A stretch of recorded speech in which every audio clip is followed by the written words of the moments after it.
હરણી કુળદેવી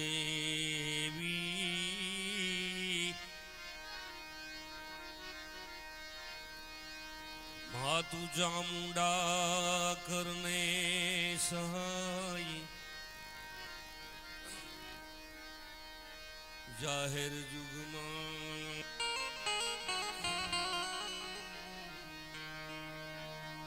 मनोजवं मारुततुल्य वेगं जितेन्द्रियं बुद्धिमतां वरिष्ठं वातात्मजं वानरयुथमुख्यं श्रीरामदूतं शरणं प्रपद्ये।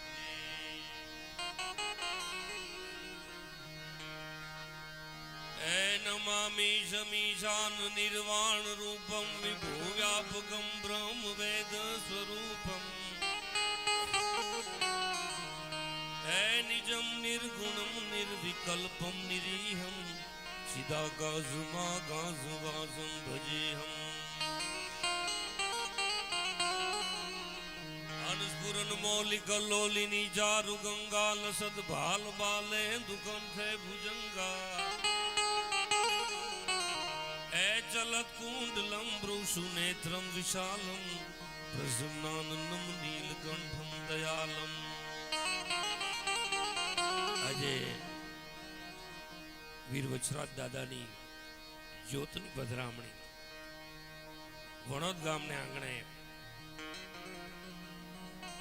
આવું સુંદર મજાનું આયોજન। આમ તો હું કલાકાર તરીકે આવ્યો જ નથી, પણ અમારે ભાઈ શ્રી જીતુદાનભાઈ, દિલીપદાનભાઈ, એક કલાકાર કરતાં અમારો વિશેષ નાતો ભાઈનો છે, એટલે મને કીધું 10 મિનિટ, એટલે હું તો 10 મિનિટ નથી લેતો, કારણ કે એક કવિએ બહુ સરસ મજાની વાત કરી છે નરેશભાઈ, કે સમયની બેવફાઈ પર ભરોસો આવશે ક્યાંથી, જીવનમાંથી ગયેલો શ્વાસ જ્યાં પાછો નથી ફરતો। આ કહેવા પાછળનું કારણ એટલું છે કે ઘણાને સમયની ભાન નથી હોતી, સમયની મર્યાદાની ખબર નથી હોતી। હમણાં જીતુદાનભાઈ એક જગ્યાએ ભજન હતા કાર્યક્રમ, 8 કલાકારો સ્ટેજમાં બેઠા હતા અને એક ભજનિક બેઠો ને 9 ભજન ગાયા, 9 ભજન। હા, એટલે ખબર પડવી જોઈએ આપણને કે કેટલા કલાકારો બાકી છે, કયો સમય છે, એટલી પણ હીરા તારે હીરાનો એ વેપાર, હા અમે તો હાવ હાચા હીરાના વેપારી છીએ ભાઈ। હા હા, જેને જે ઝવેરી હોય ને એને ખબર પડે કે આ બકાલાનો ધંધો કરે છે કે હીરા વેચે છે। હીરા તારે હીરાનો એ વેપાર, હીરાનો વેપાર એ ભાઈ તું ઝવેરાત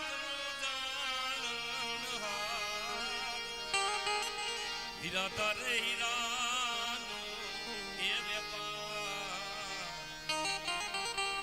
તમે જો શાક માર્કેટની અંદર નાગાજણભાઈ, શાક માર્કેટની અંદર હજારોની મેદની હોય, હજારોની ભીડ હોય શાક માર્કેટની અંદર।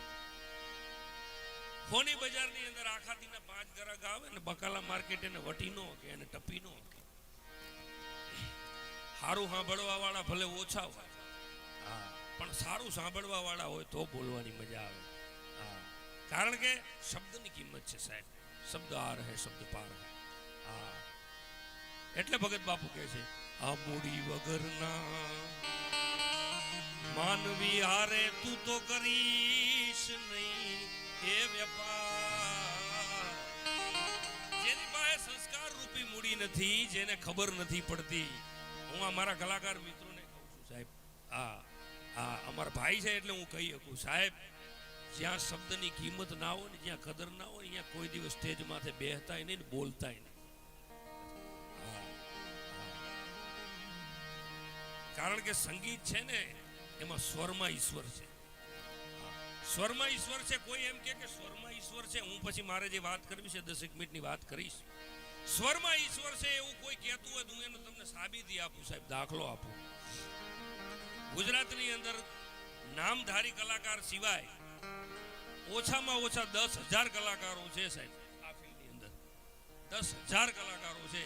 કોઈ ગાય છે, કોઈ વગાડે છે, બેન્જો વગાડે, તબલા વગાડે, મંજીરા વગાડે, લેડીઝ છે. હજુ સુધી તમે એવું ક્યાંય નહીં સાંભળ્યું કોઈ કલાકાર એક્સિડન્ટની અંદર મરી ગયો. કોઈ સાંભળ્યું હોય તો મને કહેજો. તમને મને પ્રશ્ન થાય કે આટલા બધા માર્ગ અકસ્માતો થાય, આટલા બધા લોકો જીવ ગુમાવે, આ કલાકારોને ક્યાંય કેમ નથી થતું સાહેબ? એના પાછળનું કારણ એક જ છે. અહીંયા અમે કાયમ બોલીએ, ગાઈએ, કાયમ સ્વર ન લાગે. ક્યારેક અમારો અવાજ સાંભળી લે સાહેબ. એનો એક દાખલો સાહેબ તમને આપું, એક ઉદાહરણ આપું સાહેબ. 1991 ની અંદર બોલિવૂડનો ખ્યાતનામ ગઝલનો બેતાજ બાદશાહ જગજીતસિંહ,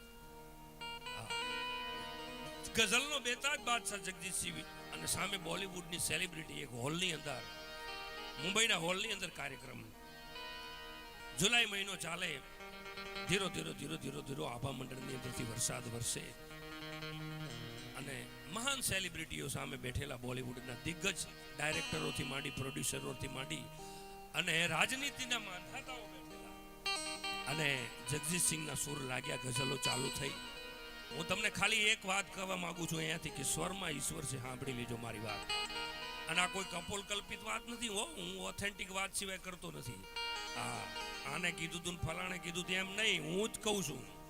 મારી પાસે જ આવજો, સાબિતી ન મળે. બોલિવૂડના સેલિબ્રિટી બેઠા હતા અને જગજીતસિંહ ગઝલ ગાતા હતા. એમાં એક ચાહક હતા, અંજુ મહેન્દ્ર કરીને, બોલિવૂડની મહાન સેલિબ્રિટી. એને ચિઠ્ઠી લખીને એમ કીધું કે જગજીત સાहब ये गजल आप हमको सुना दे, ये गजल आप हमको सुना दे. અને ગઝલના શબ્દો હતા, દર્દ સે મેરા દામન ભર દે યા અલ્લાહ. જે પહેલું લતા મંગેશકરજીએ કમ્પોઝિશન કરેલું, લતા મંગેશકરના સ્વરમાં પણ છે અને જગજીતસિંહના સ્વરમાં. અને સાહેબ શું સૂર લાગ્યો, જગજીતસિંહે સૂર લગાડ્યો, એવા સૂર ગાયા, એવો સૂર રેલ્યો. આર્તનાદ કરતો હોય કોઈ, હૃદયના ભાવથી એને એક સૂર લગાડ્યો, દર્દ સે મેરા દામન ભર દે યા અલ્લાહ. આ સત્ય ઘટનાની વાત કરું છું સાહેબ. એ ગઝલનો શો પૂરો થયો અને એક માણસે આવીને એમ કીધું કે જગજીત સાहब बहुत अनहोनी हो गई. बताए क्या हुआ? साहब आपका एक लड़का, एक ना एक था वो लड़का, वो सीढ़ी से गुजर गया और गिर गया और मर गया. સાહેબ દવાખાને લઈ જવાનો સમય ન મળ્યો જગજીતસિંહ, કારણ કે એને ગઝલની અંદર સ્વર એવો છેડ્યો કે દર્દ સે મેરા દામન ભર દે. ગઝલ પૂરી થાય, શો પૂરો થાય અને ભગવાને એનો અવાજ સાંભળી લીધો ને એની આખી જિંદગીનું દર્દ એની ગઝલો તમે. આ કોઈ કપોલ કલ્પિત વાત નથી કરતો હું તમને, કારણ કે સ્વરની અંદર ઈશ્વર છે. આ સ્વર લાગે વગાડે છે ને ભાઈ સાહેબ, તમે જુઓ. એટલે નારાયણ બાપુ ગાતા, પ્યાર નહીં હે સુર સે જિસકો वो मूर्ख इंसान नहीं. આપણા સંસ્કૃત સાહિત્યમાં પણ એક સુંદર મજાનું વાક્ય કે સાહિત્ય, સંગીત અને કલા વગરનો માણસ છે ને એ શિંગડા અને પૂંછડા વગરનો જાનવર છે.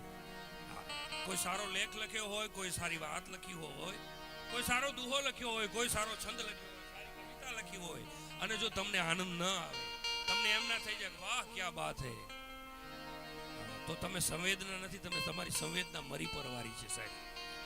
સાહિત્ય, સંગીત, આ સંગીત વાગે, આ સરસ મજાનો બેંજાનો સૂર વાગે, અહીંયાથી તબલું વાગે અને તમે દાદ ના આપો તો સાહેબ તમે માણસ નથી. એમ કલા 64 કળાઓ, કળાની અંદર પણ કોઈ પણ કળાને તમે નિહાળો, કળાની અંદરથી તમે નિહાળો, એ કોઈ પણ કળા તમે જુઓ અને જો તમારા મોઢામાંથી વાહ શબ્દ ના નીકળે. આપણા લોક સાહિત્યના એના વિશે દુહા પણ કીધા છે. કવિ બચન કામન નયન ઓર સુરન કો બાણ. કવિનું વચન કામિની સ્ત્રીના નયન, કવિ બચન કામિની નયન ઓર સુરન કો બાણ. છૂટો પણ લગ્યો નહીં તો લગો કોણ પ્રમાણ. એ લાગે એટલે લાગે. પણ કવિદાસ બાપુની એક કવિતાની 2 લીટી સંભળાવું. વીર વછરાજ સોલંકીના જ્યોતની પધરામણી છે એટલે મને એક ગમતી કવિતા એના 2 અંતર ખાલી સંભળાવું. કે બગાડજે માથું કોઈ બાજી, અધવચ્ચે કીર્તાર રે,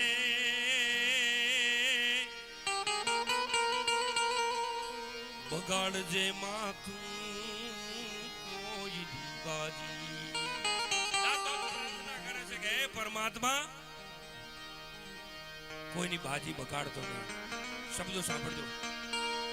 એ જી કાંઠડે લાવી ડુબાડીશ માત, એ જી કાંઠડે લાવી એ ડુબાડીશ માત, તું કોઈના નાવડા તારણ હાર રે, બગાડજે માથું કોઈની બાજી. દાખલા તરીકે કોની બાજી ન બગાડતો સાહેબ? બચપણમાં મા બાપ ગુજરી ગયા, કોકની મજૂરી કરી અને પોતાનો પેટનો ખાડો પૂરો કરી, પોતાના નાના નાના ભાઈ અને બહેનના ખાડા પેટના ખાડા પૂરા કરી અને ધીમે ધીમે મોટા કરતો હોય ભાઈ. પોતાના ભાઈ અને બહેનના અવહર કરવાના આવે, પ્રસંગ કરવાના આવે, એ વખતે હૈયાની અંદર હરખનો માતો હોય કે મારા ભાઈના અને બહેનના લગ્ન કરી દઉં. મારા માવતર નથી, મને નાનપણની અંદર મૂકીને વયા ગયા છે. આજ મારી બહેન અને ભાઈના લગ્ન કરી દઉં, મારી માથેથી જવાબદારી પૂરી થાય. નરેશભાઈ, આવા હૈયાની અંદર હરખ હોય, આવો કોડ હોય, ઉમંગ હોય, અને બરોબર લગ્નનું ટાણું આવે અને એમાં પરમાત્મા એના જીવનની દોર ખેંચી લે તો કવિ એમ કહે છે, એ જી કાંઠડે લાવી ડુબાડીશ માત, એ જી કાંઠડે લાવી એ ડુબાડીશ માત, કોઈના નાવડા તારણ હાર રે, બગાડજે માથું કોઈની બાજી. સાંભળજો, 2 જ અંતરા ગાવા છે. બોલવા બેહીશ તો આમાં રાતું સાહેબ. આ તો દરિયો છે, મહાસાગર છે, અમે તો હજુ સબસબિયા કરીએ. હા, શું કહે છે કવિ? કે ઘુઘરિયાળી વેલમાં બેઠી, કોઈ ઘૂમટામાં શરમાય રે, ઘરિયાળી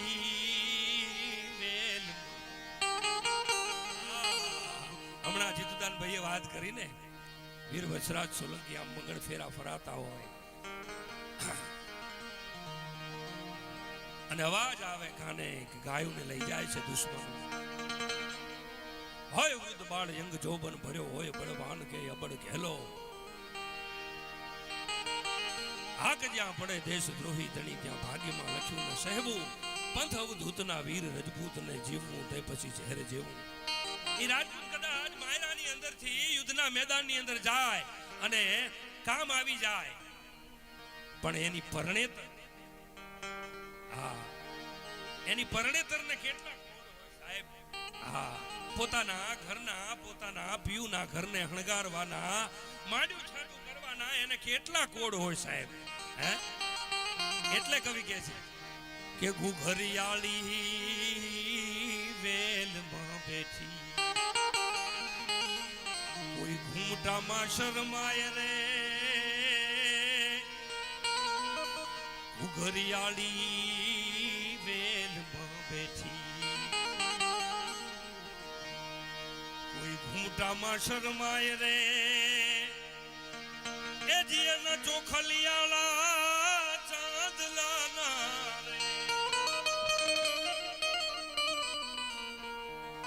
આ સૂર તમે જુઓ સાહેબ, આ લોક ઢાળના લોક સંગીતના સૂર તો જુઓ સાહેબ, માટીના સૂર તો જુઓ.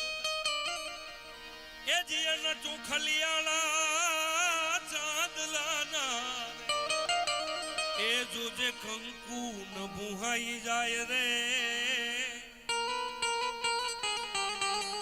બગાડજે માતું કોઈની બાજી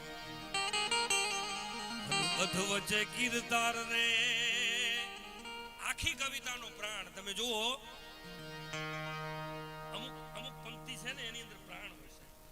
નાગેજણભાઈ, અમુક પંક્તિ છે ને એ તમારા મારા હૃદયની અંદર હંમેશા રમતી હોય.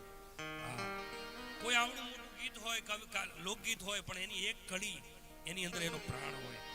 આ કવિતાનો પ્રાણ છે. સાંભળજો સાહેબ, આ વીર વસરાજ સોલંકી જેવા કેટલાય બંકાઓ જે ભારતની ભૌમને માટે, ગાયોને માટે, બેન દીકરીની ઇજ્જતની રક્ષાને માટે, અરે મા ભૌમને માટે જેને દિવ્ય બલિદાનો આપ્યા છે એના માટેની આ પંક્તિ છે. સાંભળજો, અહીંયા ક્ષત્રિયો બેઠા છે એટલે કહું છું કે રહી માથેથી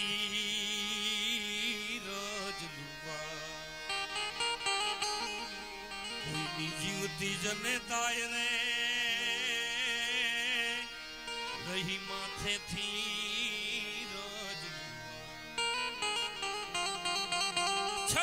દીકરાને મૂકી અને બાપ એમ કહેવાય કે મા ભૌમને માટે બલિદાન આપી દીધું હોય, એના દિવ્ય બલિદાનને આપણે વાગોડીએ. 6 મહિનાના દીકરાને એની માં ઉછેરીને મોટો કરે, 18 વર્ષનો થાય, 20 વર્ષનો થાય, એને સૈન્યની અંદર ભરતી કરી દે, અથવા તો ધીંગાણાનો ઢોલ વાગે અને ગાયોને માટે, બેન દીકરીની ઇજ્જતની રક્ષાને માટે એનો દીકરો પણ ધીંગાણે કામ આવી જાય. એક બાજુ એના બાપનો પાડ્યો હોય, એક બાજુ એના દીકરાનો પાડ્યો હોય. ઈ જનેતાને 70 વર્ષની 60 વર્ષની ઉંમરની જનેતાને જીવનની અંદર બીજા કોઈ અરમાન ન હોય, કોઈ કોડ ન હોય. સાહેબ, હવાર પડે અને પોતાના દીકરાના પાડીએ ધૂળ ખંખેરતી હોય, એને સિંદૂર ચોપડતી હોય, પોતાના કંથના, પોતાના પતિના પાડિયાને એમ કહેવાય કે સિંદૂર ચોપડતી હોય, એની ધૂળ ખંખેરતી હોય. એટલે કવિ કહે છે રહી માથેથી રજલુવા જીવતી જનેતાય રે. રહી માથેથી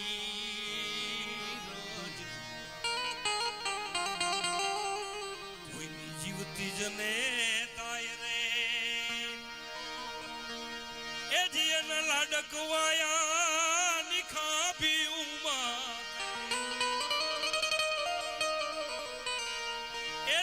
લાડકવાયા નિખાભી ઉમાતે એ મોટા મહેલ ન ચણાઈ જાય રે. બગાડજે માથું કોઈની બાજી અધ વચ્ચે કીર્તાર રે. અન કાઠડે લાવી ડુબાડીશ માતું,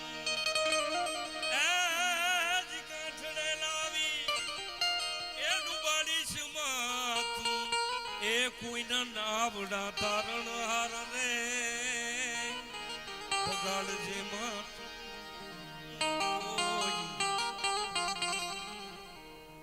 અને છેલ્લે મારા શબ્દોને વિરામ આપતા પહેલા 2 મિનિટ તબલાના તાલે ઉર્બની થન ગાડ કરે, ઉર્બની થન ગાડ કરે,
ભાઈ શ્રી નાગાજણભાઈ ગઢવી જોરદાર તાળીઓ